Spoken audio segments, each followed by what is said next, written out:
Hey everybody, it's Jason Blaha here, and it's time for part 2 of the Q&A, so let's go ahead and knock this out. Are isolation movements for arms really necessary for someone who has lagging arms and wants to maximize their growth? I hate isolation work for arms and never understood these curl monkeys who do millions of exercises for biceps. I'd much rather do extra volume on dips and chin-ups than do isolation work for arms.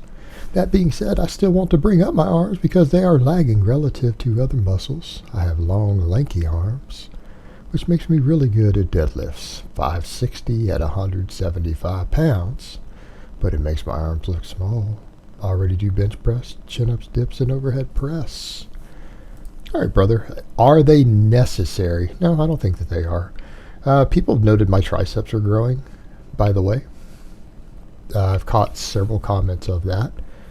I don't do more than 3 reps on anything for triceps right now, but I'm getting stronger at my floor press and my strict press, like noticeably so. And accordingly, my triceps are growing. I obviously have the long, lanky arms too. If you guys look at the deadlifting footage, I have long arms, and yeah, that doesn't help when you have a thick torso, just structurally. And long arms, yeah, it can be hard to look proportionate. But as far as all the evidence goes, you know what? I mean, let's just look at evidence. Set aside the anecdote of all the guys who, as you described them, as curl monkeys. In not one study I have ever found have isolation movements ever been able to produce more muscle growth in triceps or biceps than basic compounds. You can argue about it all day long, but there's no evidence. You know, again, there's anecdote. And not saying isolation movements can't make your arms grow. They obviously can. I mean, resistance training makes muscles grow. Proven fact. Not even subject to debate. But there is no evidence that isolating arms makes them grow any faster than compounds do. So as far as if we were to go based upon all the available evidence and scientific literature that we've gathered, then no, you don't have to. What I'm going to say is you need to get stronger on those exercises. That's simple, bro. Get stronger. And you might have to gain a little bit of weight. Muscle has weight to it. You might need to put on another 10 pounds. And that's okay. That's okay.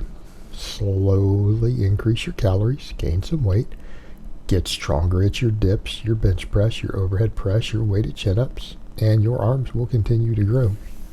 And that's what people need to understand also.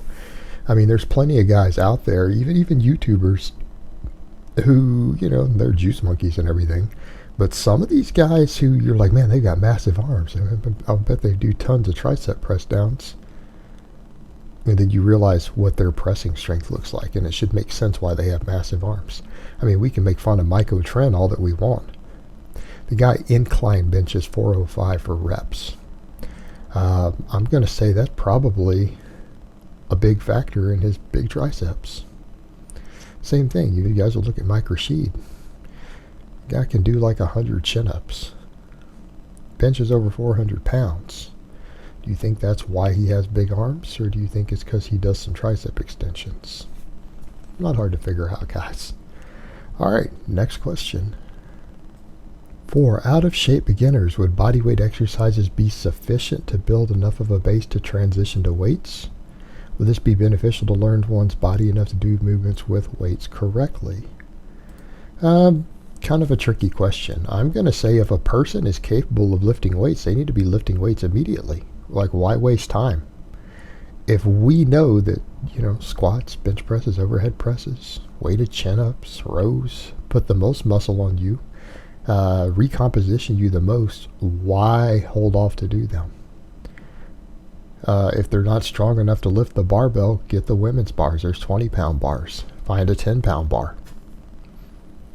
Get them under a barbell as quickly as you can. Now, if they don't quite have access to a barbell, could some push-ups, dips, chin-ups, body weight squats, could that be useful to get them started? At least just to learn their body a little bit? Sure. But if you're doing so at the expense of getting them under a barbell as quickly as possible and getting their form and technique down, I'm going to say it's not useful. Again, It's useful if you have no other options.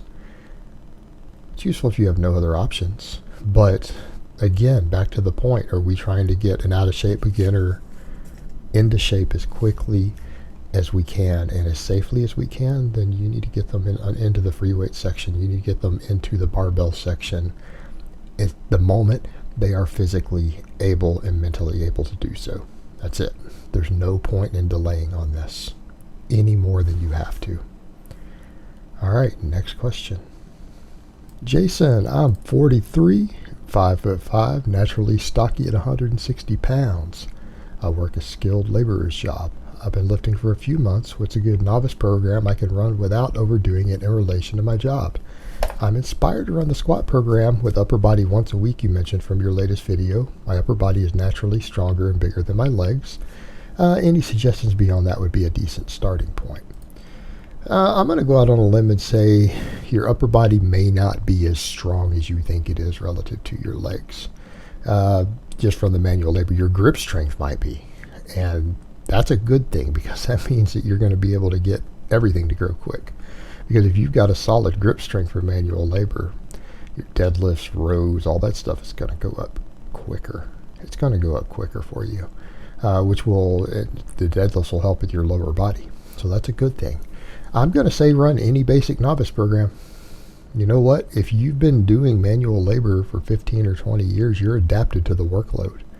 Ease into any novice program and run a balanced program at this point. It's not like you've been doing 3 years of bench pressing and overhead pressing and have built your bench up to 275 and haven't been training legs.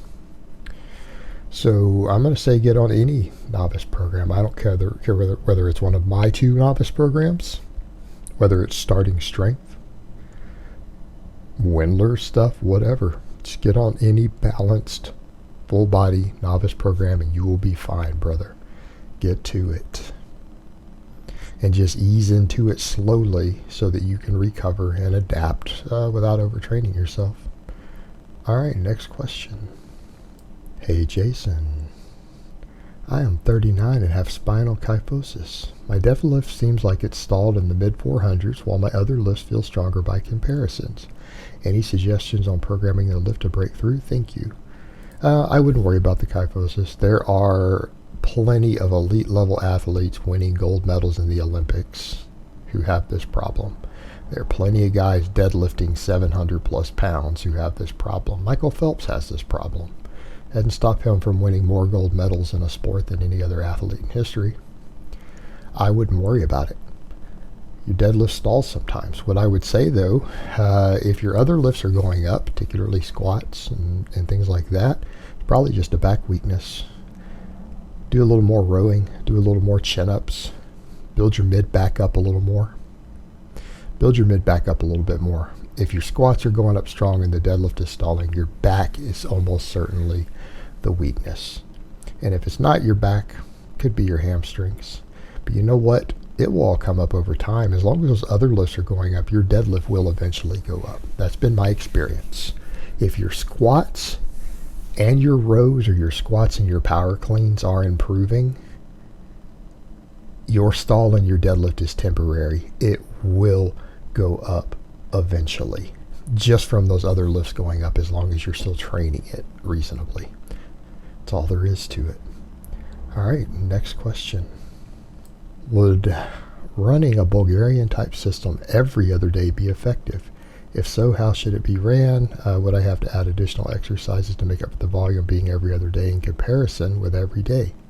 No, it won't be effective. In fact, I'm going to agree with 2 other people who've written a lot of material about their versions of Bulgarian style training. Greg Knuckles says you need a minimum of 4 days a week to make this sort of training effective. You need 4 days a week. All right, that's again because the volume is low enough. If you really want it to work correctly, you need at least 4. And again, if you can't commit to 4 days of doing it, this is probably not the sort of training system for you.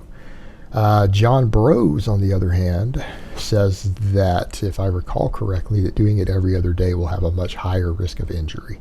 And that's been his experience as a coach, is that his guys who've tried it that way have a higher rate of injury than people who go ahead and train consecutive days.